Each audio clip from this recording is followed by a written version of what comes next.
Alrighty then, welcome back.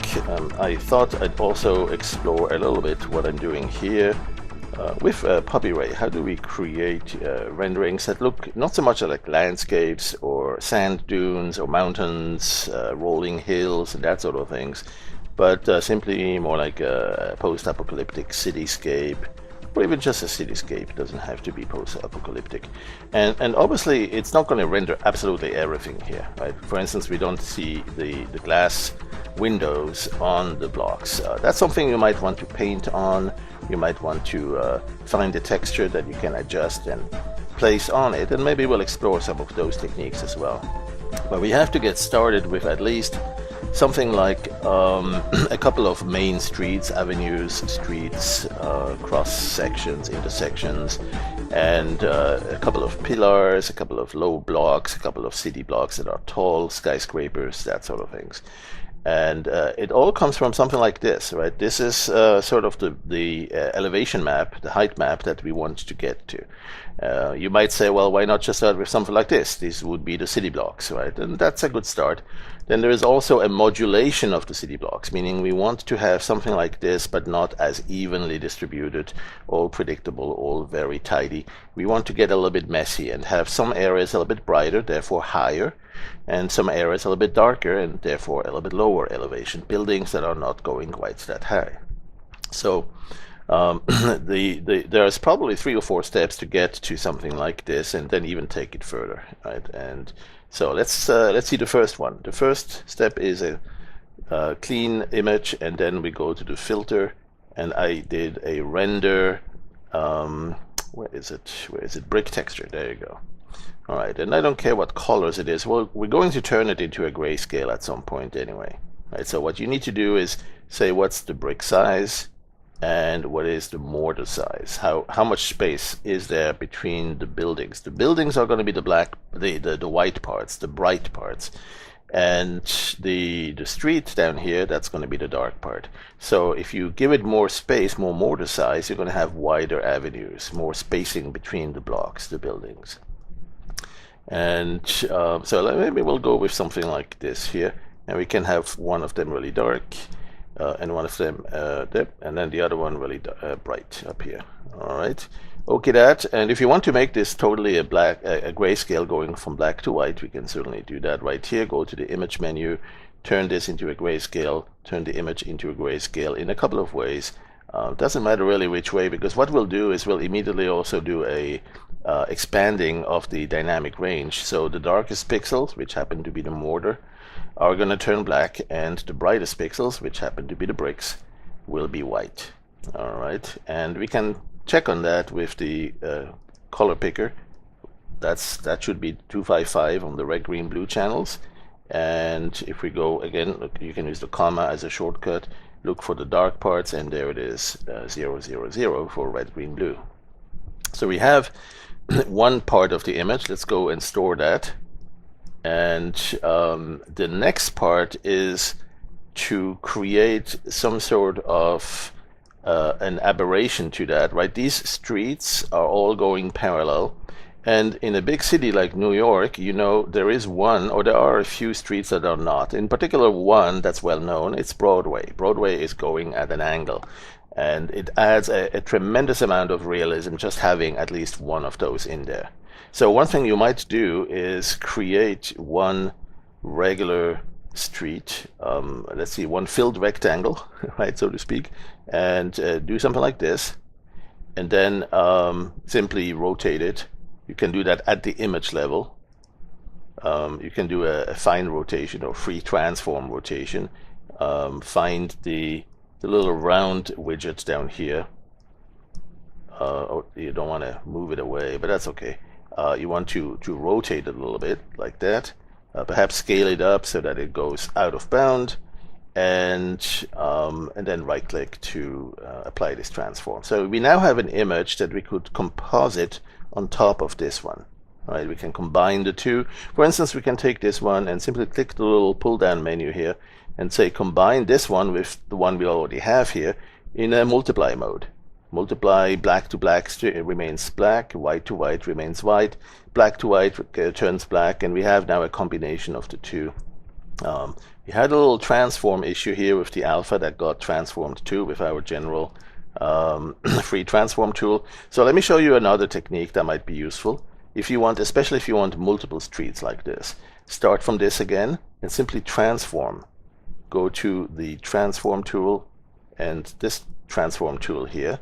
And the reason why I like this one in this case is that you can make it smaller and not see the edge of it because we are tiling. See, if I don't tile it, then it's going to show this. And you can, of course, turn the angle whichever way you want. But the beauty of it is that you can have it tiled, and so it fills the entire image. All right, so I'm going to go and keep this one. And perhaps actually I need the image to be a bit larger. Let me make this, the street, the wide part, the streets, the avenue, the Broadway, it should be a little bit wider. So I'm going to go to transform again here. Transform that and make it a little bit bigger, something like this. And keep it tiled and then okay that. All right, so we have this image now. And this one we would like to combine with this one. It doesn't matter which one we load in first. If we do a multiply, one multiplies to the other or the other multiplies to the first, we know that that's the same result. All right, so that's messy, but it's actually good. That's what we need. Okay, and then so, we're trying to mimic New York here, right?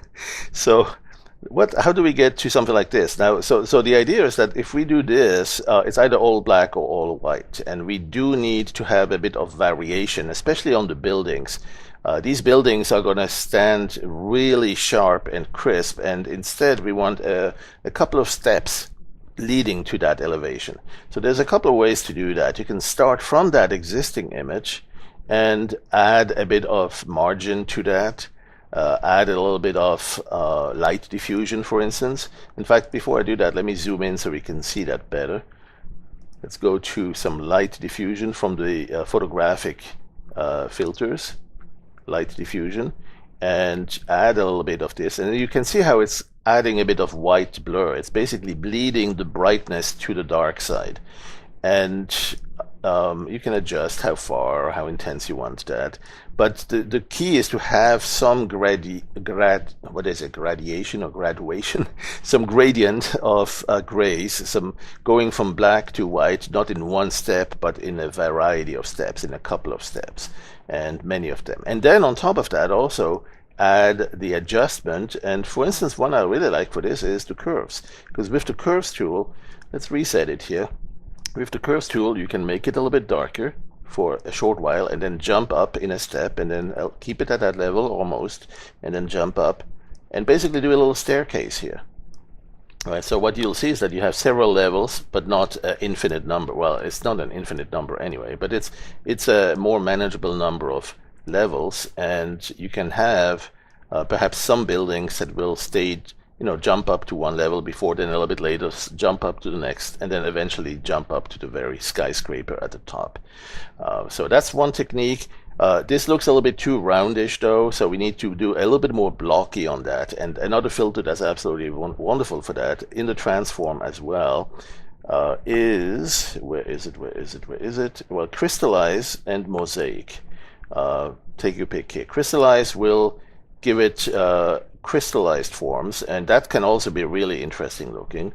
That will look a bit more like a modern design building. It's not all klipp und klar in German we say. It's not all quadratic or rectangular in appearance. So let's store this one.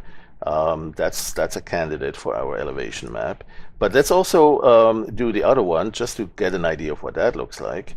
There is the transform with the mosaic, and that one will keep it klipp und klar or rectangular and squares, but still very interesting because you have a variety of dark areas that are not completely black, and that will give your building a nicer shape, more variation to it.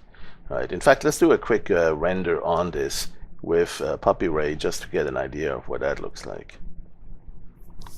Oh, and I have the water showing here. Let's go click on more to turn the water off.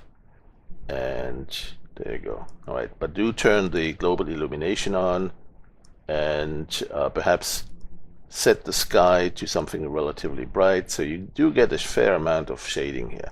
And so now you see that the buildings are not just boring rectangles or squares. They have a little bit of a base. There is a little bit something here. See this one here? Okay, and let me make it a little bit better quality.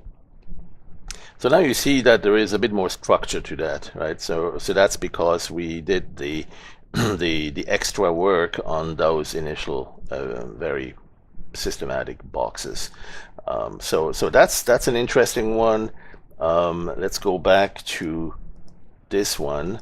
One thing that's missing here, though, is all of these buildings eventually, even though they gradually get to that bright spot, they all go to the same bright level, right? And that's not looking natural. If you're doing a rendering something like this, you know that some buildings are going to be taller than others. How do you do that?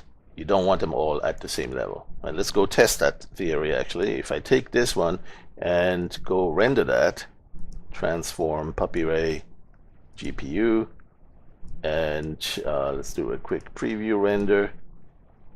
Okay, you can see that they're all coming up to the same level. Let me zoom up or move up a little bit. Look at that, they're all the same height. And that's just not right. Okay, so we need to further modulate a little bit so that what is dark and low elevation stays there, but what is bright and very high elevation, some of them may reach that very high level, only a few, and then most of the others will be at a variety of other elevation levels. And that's easily done by giving it yet another pass at this, let's see which one, for instance, something like this, right? This is a random patch of different blocks, and they will simply be multiplied to the existing. All right, so for instance, if I take one of those, wait, let me go back to what I had earlier. Oh, this one. Let's start with this one. Let's give it a transform for the mosaic appearance, something like this. Let's give it the, what was it, the curves adjusting here for the brightness. Oh no, we needed to first do the photo light diffusion there. Okay, something like this, and then make it a mosaic transform. There you go. Okay, so that's a starting point. Let's store that, and from this starting point we wanted to make sure that, yep, that's a good layout, but those that are bright should not all come to the same level of brightness, right? And so what we'll do is we'll use another filter for that. It's called the render filter, or in the render category, and there's one called the dread plating. I really encourage you to play with that for a while, because there's a lot of things it can do here. It has this weathering appearance, also the washing down, but you can get rid of that altogether and simply use the scale to make it a small or a big set of blocks. And you notice how they will be, some of them will be bright, some of them will be dark. And so this, if you multiply this pattern to the other one, it will be a good starting point. So let's go store this one. And I think it's this one. No, it's, oh, this one here. All right, so these two, let me move this guy here, and I'm going to clean this up a little bit. I have a small screen, so I don't have room for everything to stay. I'm going to delete some of those. Let's keep this one there. All right, so we have these two images. This one here, that's going to be our modulator of the elevation, or our multiplier of the elevation. And this one here, that's our uniform, too perfect, all buildings the same height, right? So simply take this one here, the stored copy of this guy. Let's leave this one in here, and then multiply the plaid pattern, multiply it into combine option here, right? And so now you see that some of them don't turn that bright anymore. Now you can also do a rotation on that. Let's do an image, rotate 90 degrees, and then do another modify. Especially if the image is a square image, it'll be perfect. You can do another multiply by this one again, or you can do a screen. That's too bright. Now, if it's too bright, one thing you can always do is also do the interactive undo to say, I didn't want that, I didn't care for that either, but I like something in between. Right? Now, what happens here is that some of the streets will be elevated to brighter levels too. Hey, that's actually okay sometimes. And sometimes you do want to have a little bit of tectonic shift or something like that happening. So this wouldn't be New York. This might be more like San Francisco.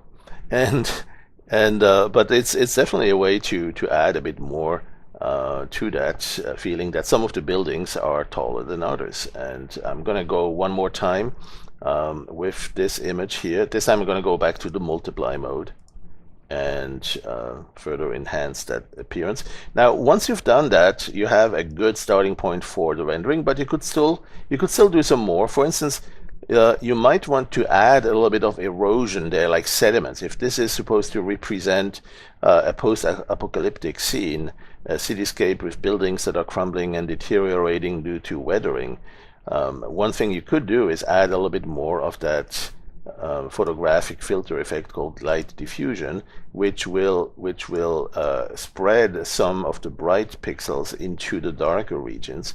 And with that, that basically means a transition on the elevation map. Before it suddenly jumps up here, you'll have a bit of a transition, and that may look like some sand, some slope on a sand along the wall, as if it's like debris and materials that fell down from the walls. Okay, so we could do that. Let's store this one. That's a pretty nice starting point.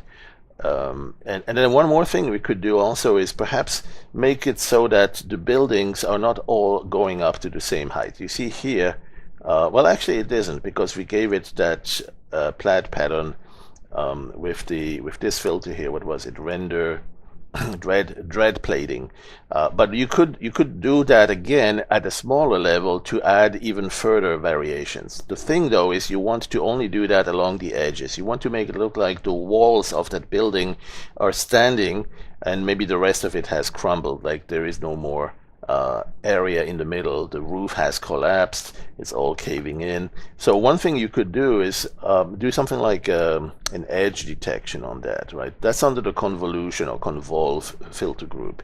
You could do a color emboss. That sometimes helps too. That can add a little bit of extra information that looks really interesting when you render it as an elevation map. Another thing you have in the convolution is simply the edge detect, and that gives you a zone you want to promote. That gives you an area, especially along the big blocks, the big tall differences from low in the street to high at the top of the buildings.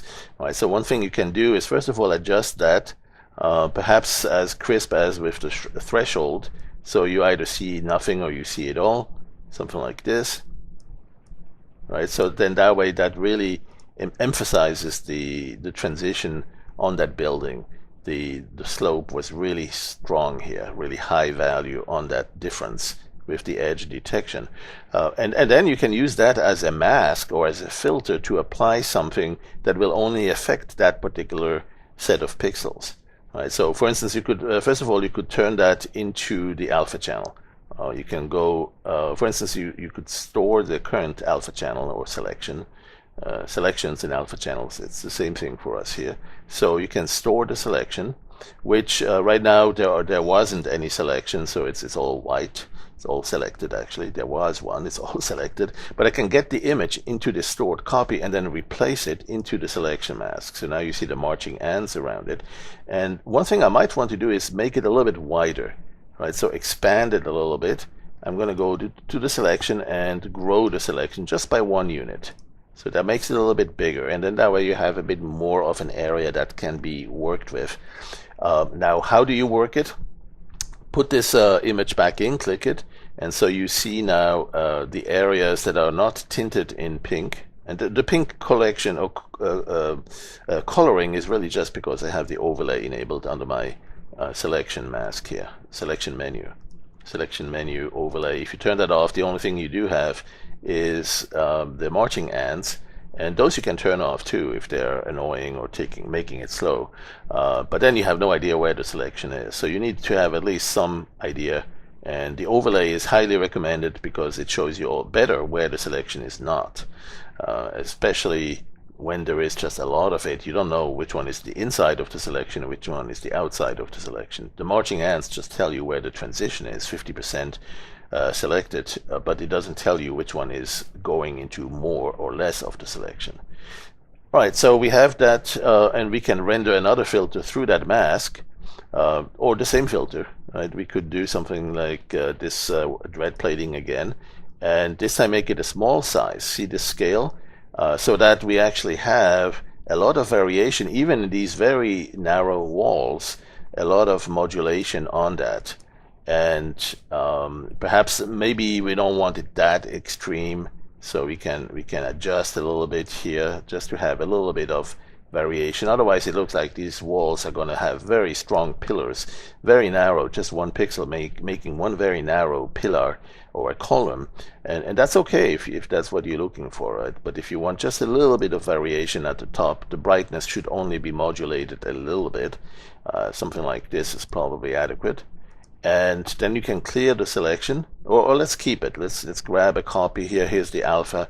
Let's get the alpha as a stored copy and just put that aside, minimize it in case we need to get back to it. Here is clear the selection. So now you can see that we still have some building top here. We didn't do anything about that. You could also make that go back to the same levels as out here if you want to make it look like it's collapsed.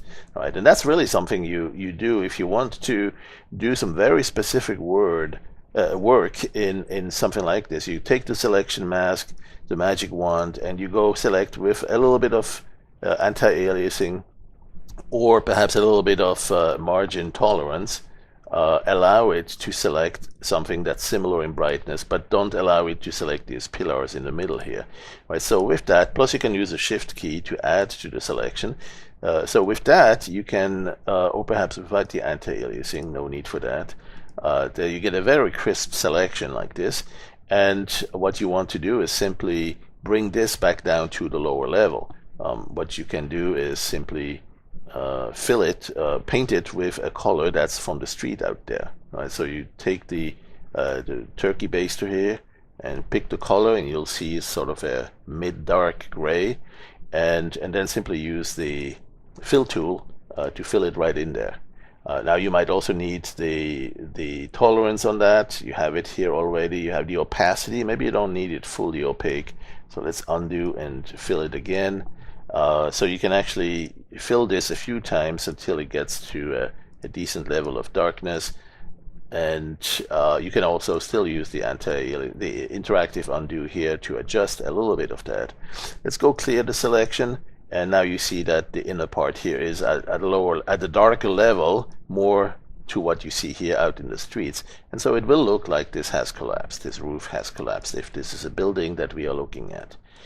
All right, so that's some of the tricks and techniques. You can always still do a little bit more on that blurring or light diffusion, even after the fact, to add a bit more transition on the slopes, right, along the sharp transitions from dark to bright, and that will give it again sort of an easing in on the elevation. So rather than going from dark to bright in a very single step, it will have several steps that it goes brighter and brighter and therefore higher and higher before it suddenly jumps up the wall.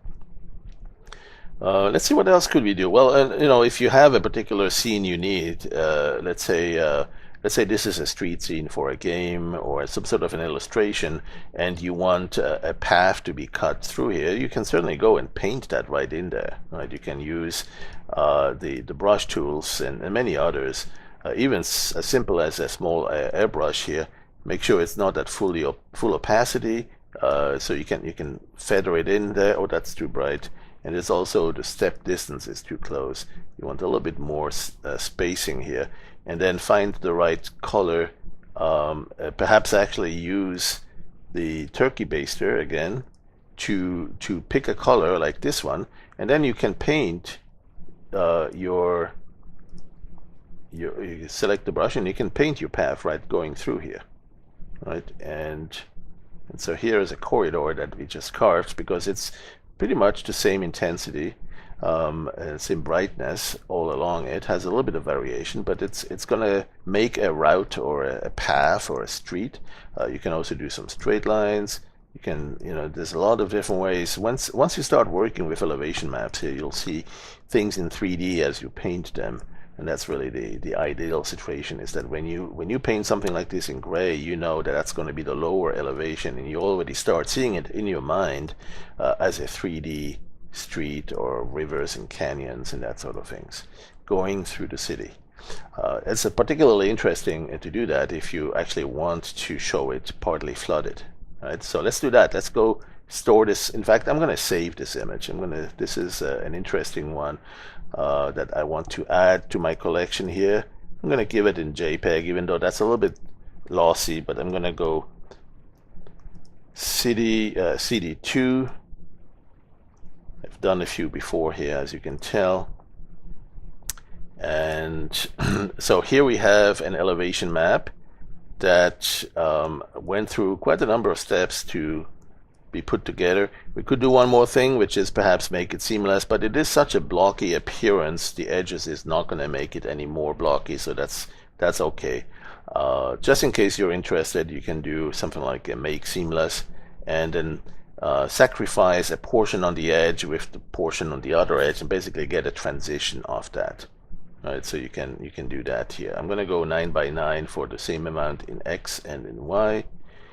Or actually, you know what, let's just give it 8. And that's new, by the way. In version 11, you can put these numbers in directly here. Let's go put that in. So that's our stored image. Let's go and minimize the others.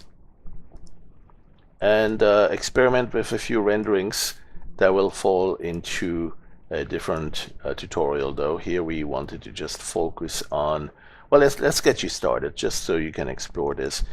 Transform Puppy Ray, and let's go to the GPU version, and instead of all the buildings being at the same level, now we hope to obviously have them a little bit different. And sure enough, and there is also a park there. There's a lot more to it. There's also smooth. Now that's because we have the interpolation enabled here. That's something we don't want if we want to show city blocks. It looks a little bit crisper without it. We can do without shadows if we want to go a little bit faster. Rendering the shadows takes quite a while, so if you are on a slow system or at a very high definition image, you might want to do without the shadows at first. Let's say here we go and just move down a little bit, and so now you see how it's still blocky, but it also gives it a little bit of a slope. See here on the left side, it has that, it looks like a slope here, because we did that light diffusion, which brought it from the dark to the bright, not in a single step. It has this transition going up along the slope. So that's where it gives it a bit more of a sandy deposit appearance. It looks a little bit more weathered, and like some post-apocalyptic scene after a few months of extra wind and storms. Or dust or some other things that have deposited. In fact, one thing that can also work for that is the global illumination. If you enable it, but choose a sky something reddish, something that will add something like this one here, that will add a bit of a reddish tone, and suddenly it looks like more like sandstone. Let's go take a look at these. Let's see, a little bit more brightness, or not, a little bit darker. The light also, or the sunlight itself, could be given a very reddish tone, so that it looks even more like a reddish sand. And then it's just a matter of finding the perfect spot, right? And perhaps the thing to do for that is to move up above the tallest buildings and move around until perhaps you find a particular area that you really like. Perhaps you're looking for that street we painted, that path that we hand painted on top of the whole thing. Perhaps you're looking for Central Park. There it is, right? A little bit of a flat area and then some big buildings behind. Perhaps you want to zoom in. Let's zoom in and see what else. Oh yeah, let's see what the water would do if we added some water to that. So let's bring the water plane back in, And there it is. Now that one's too high. Well, sometimes you want it flooded like that, but let's say we want to move this one, blue one here, move the world. With the right button, we can move it up and have it come out of the flood zone, except we want to keep a little bit of the floods. There it is. Perhaps have the water transparent with refraction, so you have kind of clear water here, but you still see some reflection of the sky here too. The amount of reflection will vary depending on what angle you look at it, and so you might see more of the reflection or more of the refraction depending on how you position yourself and in which angle which direction you look. Let's say we want this to be a really big sun. Let's make it 1, 2, 3, and so you have a big sun rising or setting here, and then it's time to perhaps give it a final or high quality render, at least with anti-aliasing and a few passes on that, perhaps additional multi-frequency. And let's see if we do one render. Sometimes that will trigger a render immediately. Sometimes you have to do a toggle like this one here with the global illumination. Let's go and render this something like 20 times. There you go.